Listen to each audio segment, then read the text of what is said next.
Bonjour Olivier Barraud, merci d'être avec nous. Bonjour. Alors vous êtes entrepreneur depuis une trentaine d'années. Vous avez démarré dans le secteur de l'efficacité énergétique et du cycle de l'eau. Et aujourd'hui, vous êtes le fondateur et le président d'Elodis France, une société française spécialisée dans le nettoyage en place. Alors, voilà, vous allez m'éclairer. Qu'est-ce que le nettoyage en place? Alors le nettoyage en place, souvent je prends une image assez simple. Pour moi, un grand site agroalimentaire, c'est comme une grande cuisine. C'est-à-dire que ce qui change, c'est la taille des gamelles. On n'a pas des petites poêles qu'on va mettre dans un lave-vaisselle tranquillement. On a des cuves de 100 mètres cubes. Et donc là, automatiquement, il faut envoyer dans ces objets de très grandes quantités d'eau, d'énergie, de détergent pour les laver. C'est ce qu'on appelle le nettoyage en place. Tout simplement. Tout simplement. Nettoyage à grande échelle. Alors, quels sont les enjeux aujourd'hui du nettoyage en place donc, pour un industriel de l'agroalimentaire? Quels sont les principaux enjeux? Alors l'enjeu fondamental numéro 1, c'est la qualité. C'est-à-dire qu'évidemment, il faut fabriquer des produits sains et pour ça, il faut nettoyer régulièrement les installations. Il y a un vrai sujet d'hygiène. Mais évidemment, il y a un sujet de coût très important parce que c'est un nœud, d'une part, en raison de l'arrêt de la production pour laver. Donc quand on ne produit pas, forcément, c'est un coût associé. Mais aussi des coûts associés de détergents, de produits chimiques, d'énergie et d'eau notamment. Alors là, vous le dites, il y a de l'eau, il y a de la consommation d'eau, il y a de la consommation de détergents, il y a de l'énergie bien évidemment. Donc on perçoit aussi qu'il y a quand même un enjeu peut-être environnemental dans le nettoyage en place. Enfin, je pense que je ne me trompe pas, mais est-ce que vous pouvez peut-être détailler justement? Oui, bien sûr. Le nettoyage en place est vraiment central dans l'empreinte environnementale de l'usine. D'une part, et avec les épisodes secs qui vont s'accélérer, la consommation d'eau d'une usine agroalimentaire, souvent plus de la moitié est consacrée au lavage. Donc c'est un enjeu central.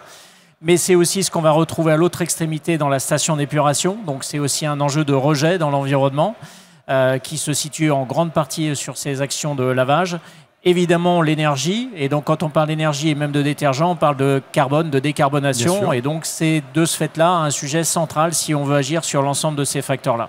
Et de rejet, bien sûr, encore avec les produits chimiques. Voilà, et tous les rejets associés à ces actions-là. Alors, venons-en au sujet, au fait. Donc, qu'est-ce que votre société Elodis propose comme solution pour remédier à ces différents problèmes? Alors, vous l'avez souligné, depuis 30 ans, j'ai beaucoup travaillé dans le domaine de l'énergie et de l'eau, en identifiant ce sujet-là comme étant central.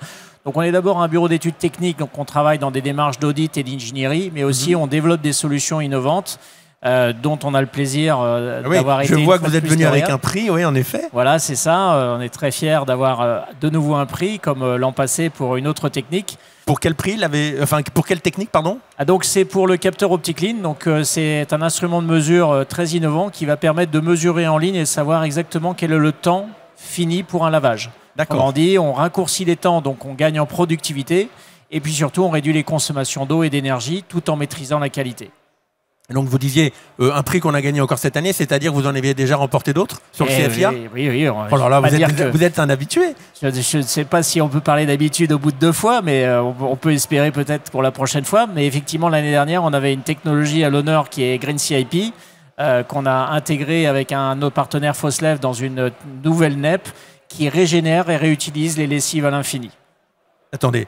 On peut réutiliser les lessives à l'infini, expliquez-moi. Là, vous allez ruiner beaucoup de marques de détergents, là. Dans ces actions de sobriété, on ne se fait pas toujours que des amis, ça c'est certain. C'est sûr. Et commencer effectivement par les détergents, puisqu'on récupère 90 à 95% des détergents et on ne les jette jamais.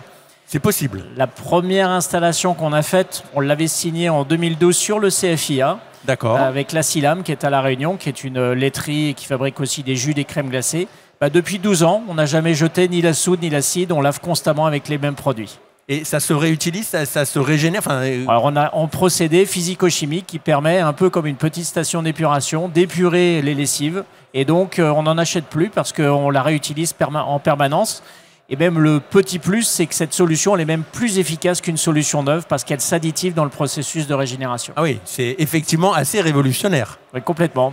Certains clients m'ont parlé de la pierre philosophale, mais oui, c'est presque ça, oui, en effet. Alors sur le CFIA, vous êtes également cette année, Elodis, présent sur le village IA. Alors pour quelles raisons, qu'est-ce que vous présentez sur le village IA? Alors l'IA, c'est l'intelligence artificielle, encore une fois, donc vous êtes aussi sur ce créneau? Alors quand je parlais de chaîne de valeur tout à l'heure, complémentairement à nos actions classiquement, on ne maîtrise bien que ce que l'on mesure bien. Donc un capteur comme celui-là associé à toutes les données qui existent sur un site industriel et notamment sur les équipements de nettoyage en place, il faut pouvoir les traiter, les analyser, les compiler, faire du reporting. Et donc on a une application développée avec notre partenaire d'Amétis à cet effet-là.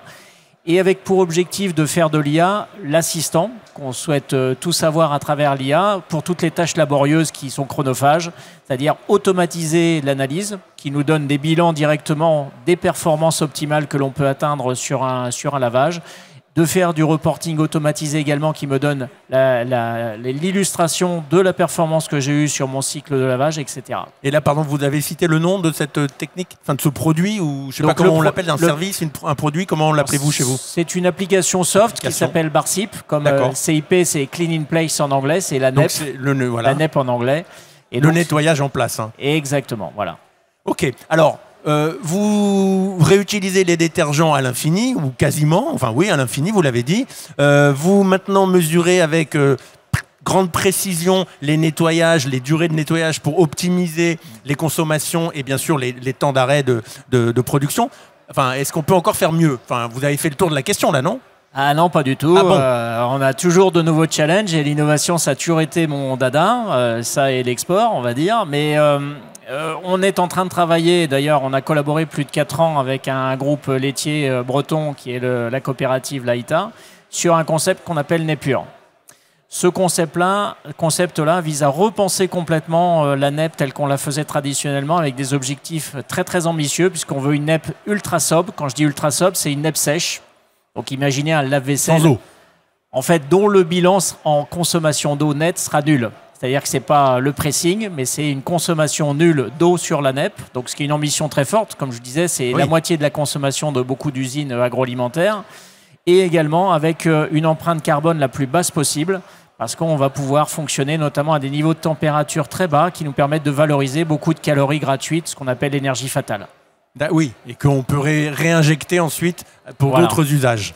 Parce que le problème aujourd'hui, c'est que les lessives, on les utilise à des températures très élevées, on n'a pas de source de récupération d'énergie, donc on est obligé de la produire à haute température. Demain, on pourra travailler à des plus basses températures et décarboner à 90% les opérations de lavage. Bon. Écoutez, Olivier Barraud, merci pour ce tour d'horizon, et puis on se retrouve l'année prochaine pour un nouveau prix en 2026. Croisons les doigts. Merci beaucoup. Très bon salon à vous. Merci, au revoir.